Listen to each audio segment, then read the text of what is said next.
लेकिन गांव के लोग शहर में जमीन खरीद कर लेंगे और बड़े बड़े कंपनियां को ये जमीन बेचे जाएंगे, तो हमारे जो आदिवासी गरीब हैं वो और गरीब हो जाएंगे, और जो ट्राइबल अमीर है जिनके बेटा जेवियर में पढ़ते हैं वो और अमीर हो जाएंगे। हेमंत सोरेन की अध्यक्षता में टीएसी यानी ट्राइबल एडवाइजरी काउंसिल की बैठक हुई, जिसमें आदिवासी जमीन की खरीद फरोख्त में लचीला रुख अपनाते हुए थानों की बाध्यता को समाप्त करने का निर्णय हुआ। इस डिसीजन के पक्ष में और विपक्ष में कई दलील पेश की जा रही है। इस वक्त हमारे साथ मौजूद हैं मासस केंद्रीय कमेटी के सदस्य सुशांतो मुखर्जी। तथा इस डिसीजन को किस रूप में देखा जाए?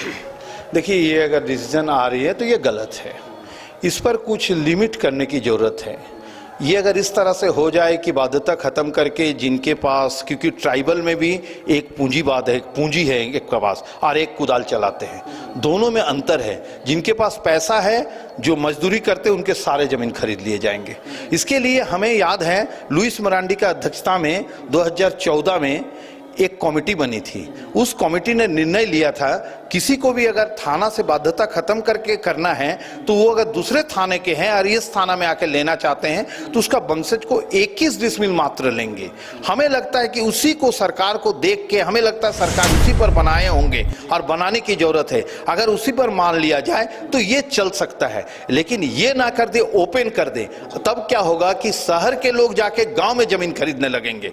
गांव से शहर के लोग कम आएंगे, लेकिन गांव के लोग शहर में जमीन खरीद कर लेंगे और बड़े बड़े कंपनियां को ये जमीन बेचे जाएंगे, तो हमारे जो आदिवासी गरीब हैं वो और गरीब हो जाएंगे, और जो ट्राइबल अमीर है जिनके बेटा जेवियर में पढ़ते हैं वो और अमीर हो जाएंगे। इस पर सरकार को ध्यान देने की जरूरत है।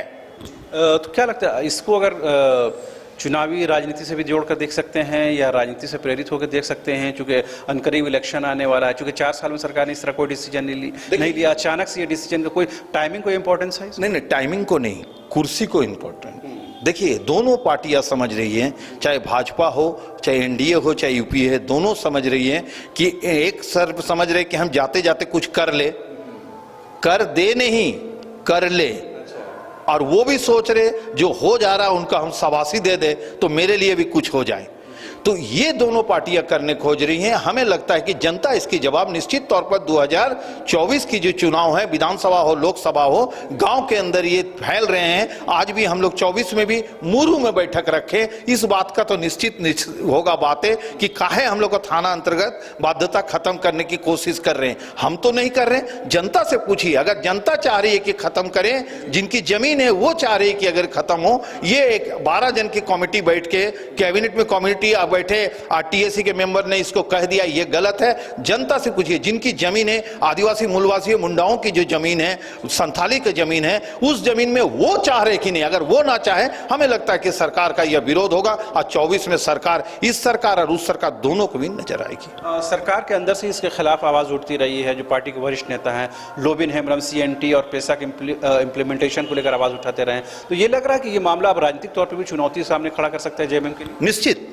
निश्चित तौर पर 100% चुनौतियां खड़ा होगी, क्योंकि ये जो पास किए ये गलत है। हमें लगता है कि आज ना तो कल तो लोबिंदा इस पर बात रखेंगे और हम लोग मजबूत से बैठेंगे। झारखंड बचाओ मोर्चा जो हम लोग एक कमेटी बना है, एक पार्टी बनाने की कोशिश में लगे हुए हैं, उसके आधार पर हम लोग बैठक करेंगे और इसका घोर विरोध करेंगे। हमें लगता है कि आदिवासी को अगर जमीन चला जाए तो आदिवासी नहीं रहेंगे, इसलिए आदिवासी को अगर बचाना है तो ये कानून को तोड़ना है, इस कानून नहीं बनने देना है। जब जमीन बचेगा तब आदिवासी बनेगा। लेकिन हमारे राज्य में मुख्यमंत्री भी आदिवासी, मंत्री भी आदिवासी, उसके बाद भी अगर इस तरह के नए नए तिकड़म करके हमारे झारखंड के गरीब आदिवासी जो खेत खलियान में काम करने वाले को लूटने की कोशिश करे तो इसका जोरदार विरोध होगा। तो आपने सुना किस तरह से मासस के केंद्रीय कमेटी सदस्य सुशांतो मुखर्जी ने साफ तौर पर यह बताने की कोशिश की कि टीएसी का ये जो डिसीजन है वो आदिवासियों के हित में नहीं है, बल्कि पॉलिटिकल एलीट क्लास को कहीं न कहीं फायदा पहुंचाएगा। बहरहाल 2024 में विधानसभा लोकसभा दोनों के चुनाव है, लिहाजा जनता के पास मौका है कि वो अपने मैंडेट के माध्यम से इस बात को गलत या सही साबित करे। कैमरामैन नूतन के साथ राजधानी रांची से शहनवाज।